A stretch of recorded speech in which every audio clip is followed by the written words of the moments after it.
नमस्कार।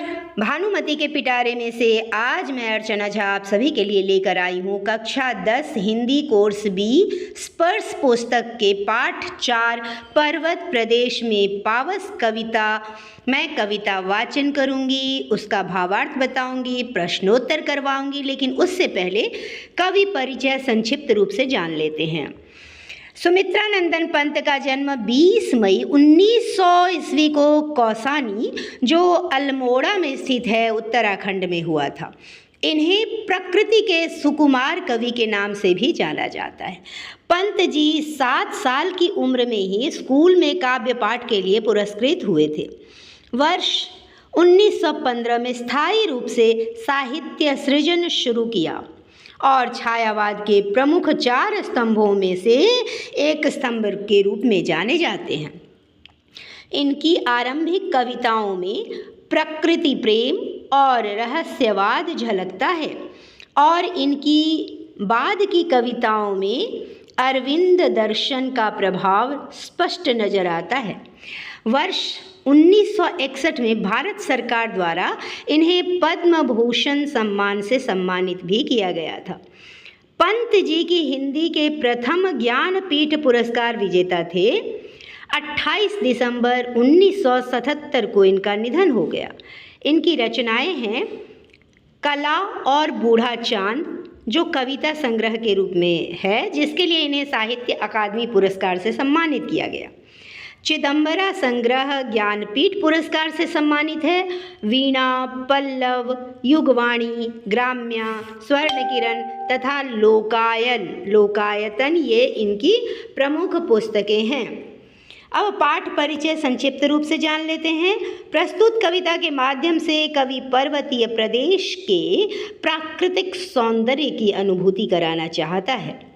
पर्वतीय प्रदेश में वर्षा ऋतु का अद्भुत संयोग रोमांच और पल पल परिवर्तित जादुई दृश्यों को उत्पन्न करता है। इस कविता की चित्रमयी भाषा द्वारा हमें प्रकृति के इस रोमांचकारी स्वरूप की दृश्यानुभूति होती है। इस पाठ को पढ़ते हुए हम स्वयं को ऐसे ही पर्वतीय प्रदेश में पाते हैं, जहां विशाल पर्वत श्रृंखलाएं, झरझर बहते झरने और जादुई बादलों का सुरम्य स्वरूप साकार हो उठता है। तो चलिए आगे जान लेते हैं इसकी पंक्तियों के बारे में। पंक्तियां कुछ इस प्रकार से है। पावस ऋतु थी पर्वत प्रदेश, पल पल परिवर्तित प्रकृति वेश, में खलाकार पर्वत अपार, अपने सहस्त्र दृग सुमन फाड़ रहा है बार बार, नीचे जल में निज महाकार, जिसके चरणों में पला ताल, दर्पण सा फैला है विशाल। इन पंक्तियों का भावार्थ होगा। प्रस्तुत कविता में कवि वर्षा ऋतु में प्रकृति के सौंदर्य का चित्रण करते हुए कह रहे हैं कि वर्षा ऋतु में पर्वतीय प्रदेश की सुंदरता और अधिक बढ़ जाती है। वर्षा ऋतु में बादलों के कारण प्रकृति भिन्न भिन्न रूप धारण कर लेती है। कभी बिजली चमकती है, कभी काले बादल घिर जाते हैं, तो कभी चारों ओर धुंध फैल जाती है।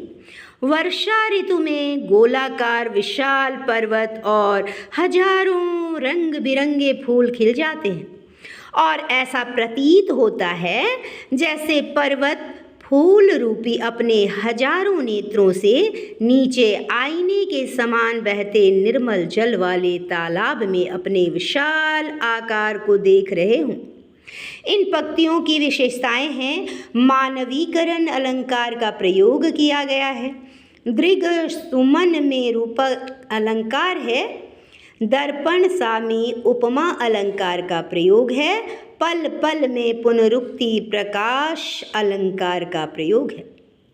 दूसरा पैराग्राफ है, दूसरा अनुच्छेद है। गा गौरव गा कर झरझर, मद में नस नस उत्तेजित कर, मोती की लड़ियों से सुंदर, झरते हैं झाग भरे निर्झर, गिरिवर के उर से उठ उठ कर, उच्चाकांक्षाओं से तरुवर है, झांक रहे नीरव नभ पर, अनिमेष अटल कुछ चिंता पर। इन पंक्तियों का अर्थ है, कवि वर्षा ऋतु में झरनों में आए नए जोश और सौंदर्य का मनोहारी वर्णन करते हुए कह रहे हैं कि झाग से उछाले मारते झरने झरझर का नाद कर रहे हैं और इससे ऐसा प्रतीत होता है जैसे वे पर्वत की उच्चता का यशोगान कर रहे हैं। झरनों का स्वर रोम रोम में नए जोश और मस्ती का संचार कर रहा है। झाग से भरे झरते हुए झरनों का पानी मोती की लड़ियों सा सुंदर लग रहा है। ऊंचे पर्वत पर वर्षा में नहाए हुए अनेक वृक्ष बहुत सुंदर दिख रहे हैं। ऐसा प्रतीत होता है जैसे ये ऊंचे वृक्ष पर्वत के हृदय में रहने वाली महत्वाकांक्षाएं हैं।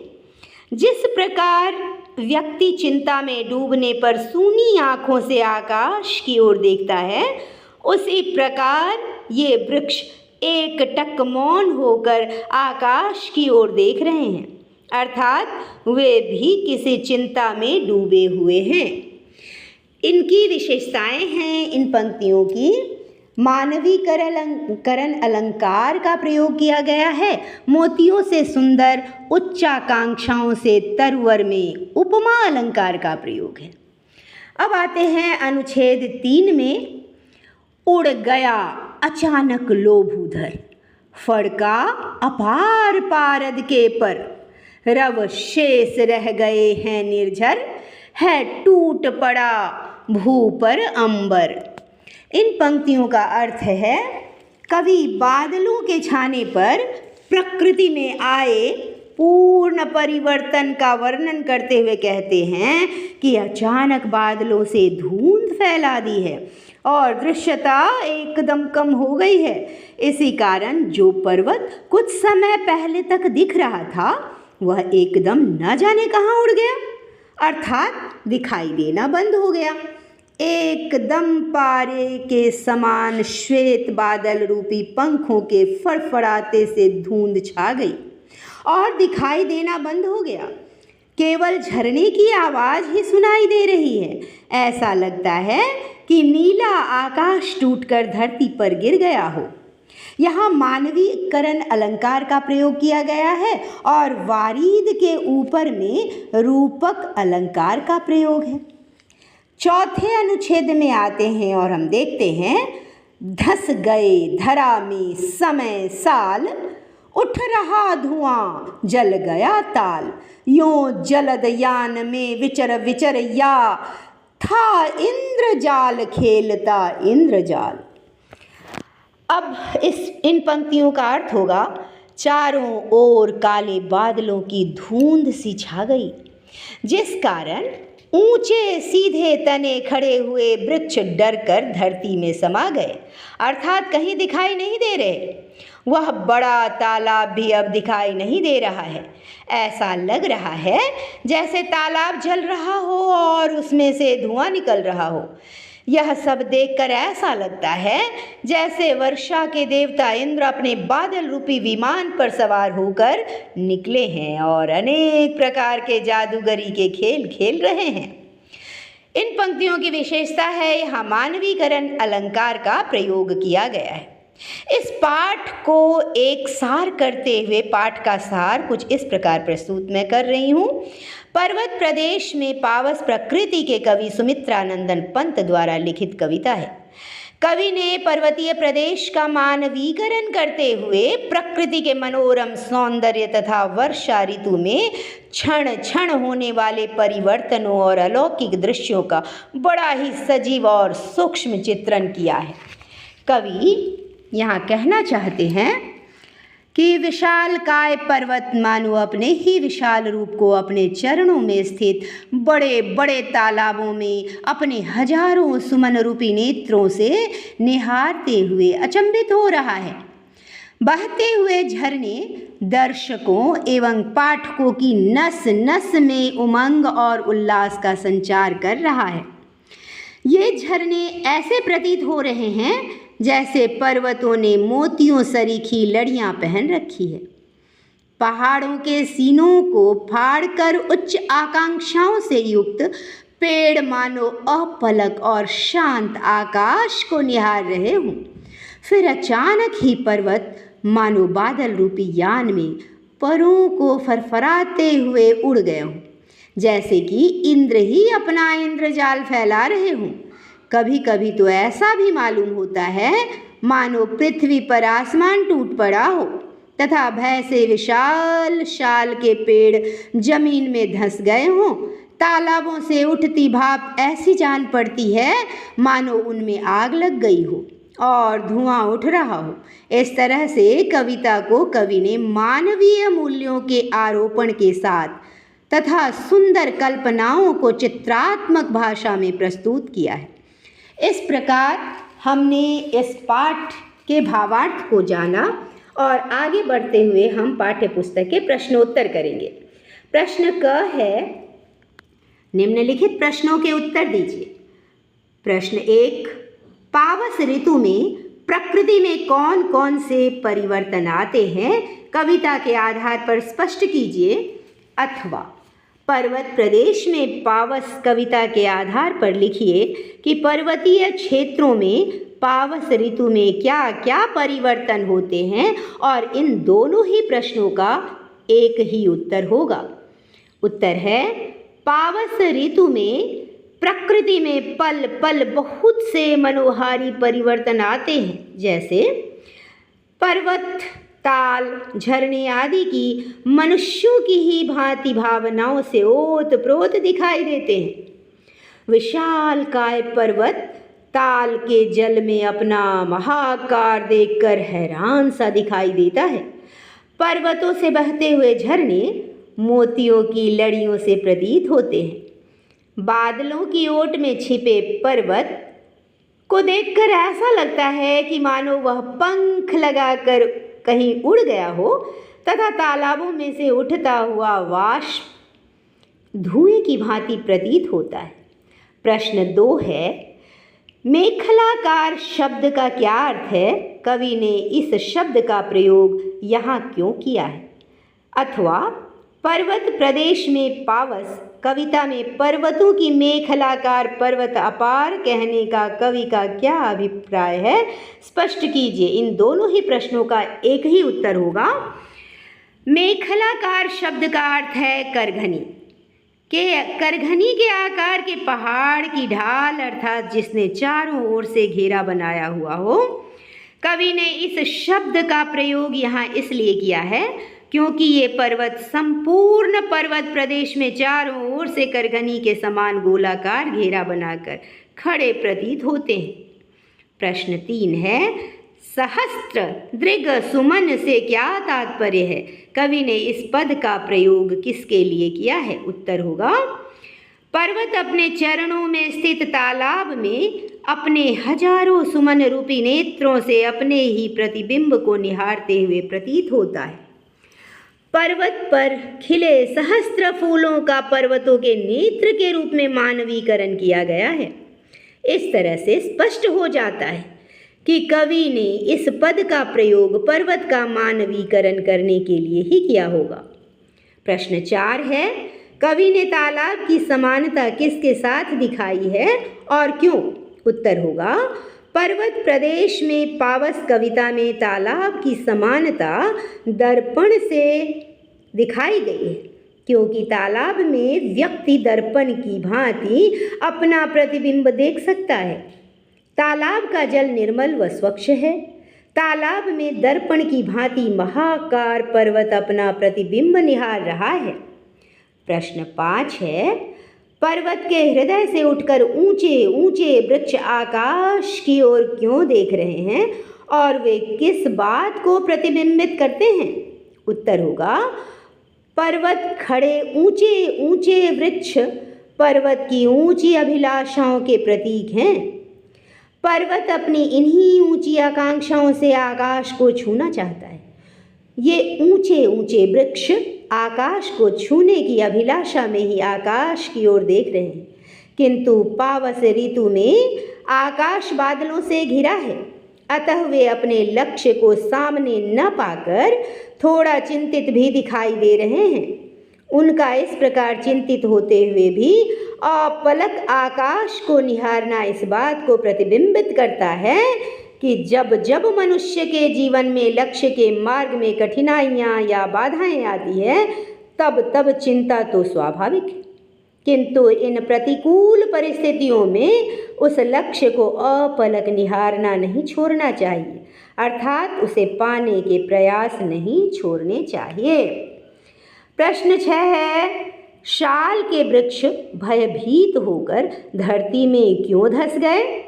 उत्तर होगा, पर्वत प्रदेश में पावस के समय तेज वर्षा के कारण घाटी में स्थित तालाब में से धुआं उठता है और घने कोहरे के छाने से शाल का वृक्ष अदृश्य होकर धरती में धंस गए प्रतीत होते हैं। वर्षा की बूंदों के तीव्र प्रहार से वे भयभीत होकर लुप्त होते प्रतीत होते हैं, जबकि यह पर्वतीय प्रदेशों में पावस से उत्पन्न प्राकृतिक सौंदर्य की घटना मात्र है। प्रश्न 7 है, झरने किसके गौरव का गान कर रहे हैं? बहते हुए झरने की तुलना किससे की गई है? उत्तर होगा, पर्वतों की ऊंची चोटियों से सर सर करते हुए बहते झरने देखकर ऐसा प्रतीत होता है कि मानो वे पर्वतों की उच्चता व महानता की गौरव गाथा गा रहे हों। जहाँ तक बहते हुए झरने की तुलना का संबंध है, तो बहते हुए झरने की तुलना मोती रूपी लड़ियों से की गई है। प्रश्न ख है, निम्नलिखित का भाव स्पष्ट कीजिए। उसका प्रश्न 1 है टूट पड़ा भू पर अंबर। उत्तर, इसका भाव है कि जब आकाश में चारों तरफ असंख्य तथा घने बादल छा जाते हैं तो वातावरण धुंधमय हो जाता है। उस समय कुछ भी दिखाई नहीं देता, केवल झरनों की झर झर ही सुनाई देती है। तब ऐसा प्रतीत होता है कि मानो धरती पर आकाश टूट पड़ा हो। प्रश्न 2 है, यूं जलद यान में विचर विचर था इंद्र, खेलता इंद्रजाल। उत्तर होगा, इस अंश का भाव है कि पर्वतीय प्रदेश में वर्षा के समय में क्षण क्षण होने वाले प्राकृतिक परिवर्तनों तथा अलौकिक दृश्यों को देखकर ऐसा प्रतीत होता है जैसे इंद्र देवता ही अपना इंद्रजाल जलद रूपी यान में घूम घूम कर फैला रहे हों, अर्थात बादलों का पर्वतों से टकराना और उन्हीं बादलों में पर्वतों व पेड़ों का पल भर में छिप जाना, ऊंचे ऊंचे पेड़ों का आकाश की ओर निरंतर ताकना। बादलों के मध्य पर्वत जब दिखाई नहीं पड़ते तो लगता है मानो वे पंख लगाकर उड़ गए हों। वर्षा के दौरान दिखाई देने वाले ये दृश्य इंद्र के ही फैलाए हुए माया जाल लगते हैं। प्रश्न 3 है, गिरिवर के उड़ से उठ उठ कर उच्चाकांक्षाओं से तरवर है, झांक रहे नीरव नभ पर अनिमेष अटल कुछ चिंता पर। उत्तर होगा, इन पंक्तियों का भाव यह है कि पर्वत अपने ऊपर खड़े ऊंचे ऊंचे वृक्षों की अपनी ऊंची अभिलाषाओं से आकाश को छूना चाहता है। इसी कारण उस पर खड़े ये ऊंचे ऊंचे वृक्ष आकाश को छूने की अभिलाषा में ही आकाश की ओर देखते हुए प्रतीत हो रहे हैं, किंतु पावस ऋतु में आकाश बादलों से घिरा होने के कारण वे अपने लक्ष्य को सामने न पाकर थोड़े चिंतित भी दिखाई दे रहे हैं।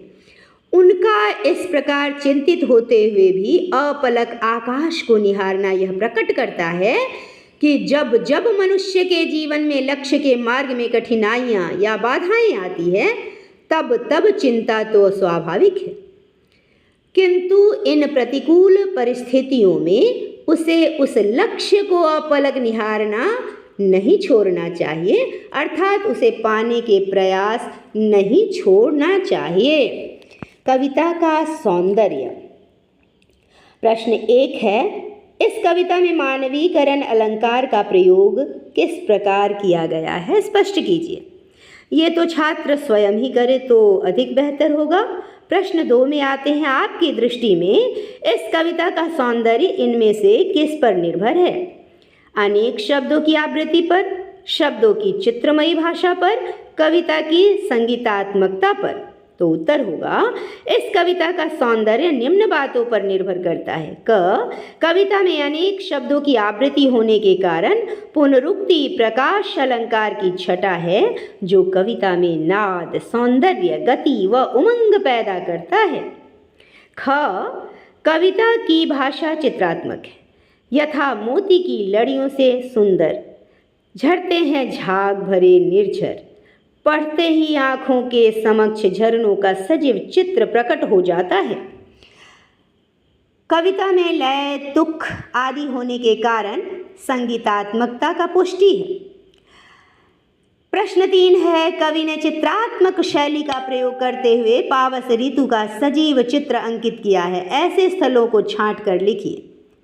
उत्तर होगा नंबर 1, उड़ गया अचानक लोभूधर, फड़का अपार पारद के पर, रव शेष रह गए हैं निर्झर, है टूट पड़ा भू पर अंबर, धंस गए धरा में सब है शाल। और दूसरा है, गिरी का गौरव गा कर झरझर, मद में नस नस उत्तेजित कर, मोती की लड़ियों से सुंदर झरते हैं झाग भरे निर्झर। योग्यता विस्तार के प्रश्न देखते हैं। इसका पहला प्रश्न है, इस कविता में वर्षा ऋतु होने वाले प्राकृतिक परिवर्तनों की बात की गई है। आप अपने यहाँ वर्षा ऋतु में होने वाले प्राकृतिक परिवर्तनों के विषय में जानकारी प्राप्त कीजिए। उत्तर होगा, वर्षा ऋतु के आगमन से प्रकृति में सरलता आ जाती है। वर्षा के आते ही पेड़ पौधे घास सभी हरियाली से हरे भरे हो जाते हैं। गर्मी की भीषणता से राहत मिल जाती है। पक्षी चहचहाने लगते हैं। प्राणियों का मन मयूर नाचने लगता है। सभी जड़ चेतन वर्षा में उत्सव सा मनाते हैं। ऐसा लगता है कि वर्षा ऋतु पानी के साथ साथ आनंद की वर्षा भी कर रही हो। अपनी मनमोहकता के कारण वर्षा ऋतु मुझे तो बहुत प्रिय है। बच्चों, हमने पर्वत प्रदेश में पावस सुमित्रानंदन पंत जी के जीवन परिचय के साथ साथ प्रश्नोत्तर के साथ साथ संपन्न किया। बहुवैकल्पिक प्रश्नोत्तर के लिए मैं अलग से एक वीडियो बनाऊंगी और इस वीडियो से आप सभी बहुत अधिक लाभान्वित हुए होंगे। आपको कैसा महसूस हो रहा है? क्या इससे और अच्छा वीडियो बनना चाहिए? आपके मन में जो कुछ भी विचार हो आप अवश्य मुझसे साझा कीजिएगा ताकि हम इसे और ज़्यादा अच्छा बेहतर बना सकें। धन्यवाद।